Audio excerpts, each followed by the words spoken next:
નમસ્કાર મિત્રો, job Sarita YouTube channel પર આપ સૌનું ફરીવાર એક નવા વિડીયોમાં દિલથી સ્વાગત કરું છું।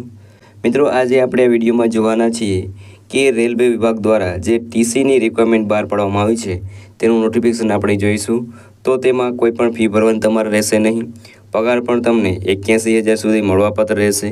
એજ્યુકેશન ક્વોલિફિકેશન 12 અને ગ્રેજ્યુએશન પાસ કે તેનાથી અપ હોય તો પણ ચાલશે। તેની એજ લિમિટ છે તે 18 વર્ષથી લઈને 32 વર્ષ સુધીની રહેશે અને ઓલ ઇન્ડિયાના કેન્ડિડેટ એ આ ભરતી માટે એપ્લાય કરી શકશે। તો હવે આપણે તેનું ફૂલ નોટિફિકેશન જોઈ લઈએ। તો મિત્રો, આપણે આ વિડીયોમાં રેલવેની ટીસીની જે રિક્વાયરમેન્ટ છે તેના વિશે જાણવાના છીએ। તો તેમાં વેકેન્સી છે રેલવે ટીસી ક્લાર્ક, ટિકિટ કલેક્ટરની ભરતી 2024। તો તેમાં આપણે નીચે ડિટેલ જોઈએ તો તે આ ભરતી બહાર પાડનાર ઓર્ગેનાઇઝેશન એટલે કે સંસ્થા કઈ છે તો તે છે રેલવે રિક્વાયરમેન્ટ બોર્ડ એટલે કે આરઆરબી દ્વારા આ ભરતી બહાર પાડવામાં આવી છે। પોસ્ટનું નામ જોઈએ તો તે ગ્રુપ સી છે। ગ્રુપ સી માટેની પોસ્ટ માટે ભરતી થવાની છે।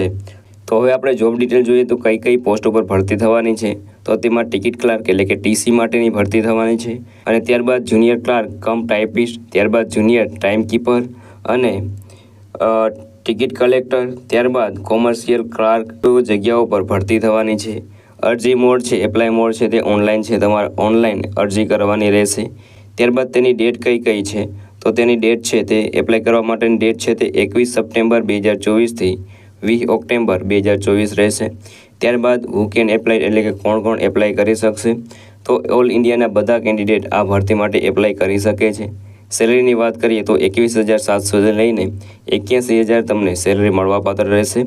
હવે ત્યારબાદ આપણે સિલેક્શન પ્રોસેસની વાત કરીએ તો સિલેક્શન પ્રોસેસમાં રહેશે સીબીટી પહેલાં આપવાનું રહેશે, ત્યારબાદ મેડિકલ ટેસ્ટ અને ત્યારબાદ છેલ્લે ડોક્યુમેન્ટ વેરિફિકેશન।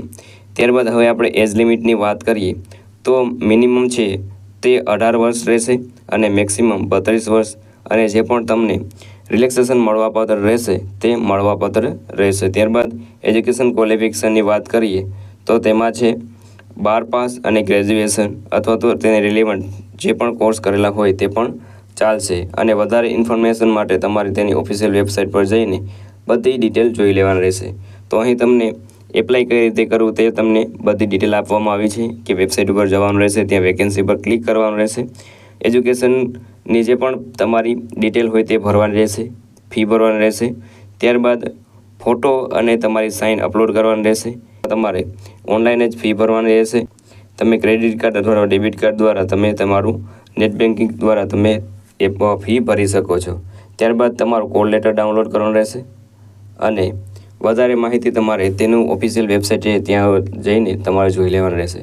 તો મિત્રો, આ તો આજની માહિતી। જો તમને આ માહિતી ગમી હોય તો વિડીયોને લાઇક કરજો અને ચેનલને સબસ્ક્રાઈબ કરી દેજો જેથી આવનારા નવા વિડીયો નવી ભરતીની માહિતી આપ સુધી પહોંચી શકે। તો આ સાથે આજનો વિડીયો પૂરો કરું છું। મળીએ નવા વિડીયોમાં નવી ભરતી સાથે। જય હિન્દ, જય ભારત।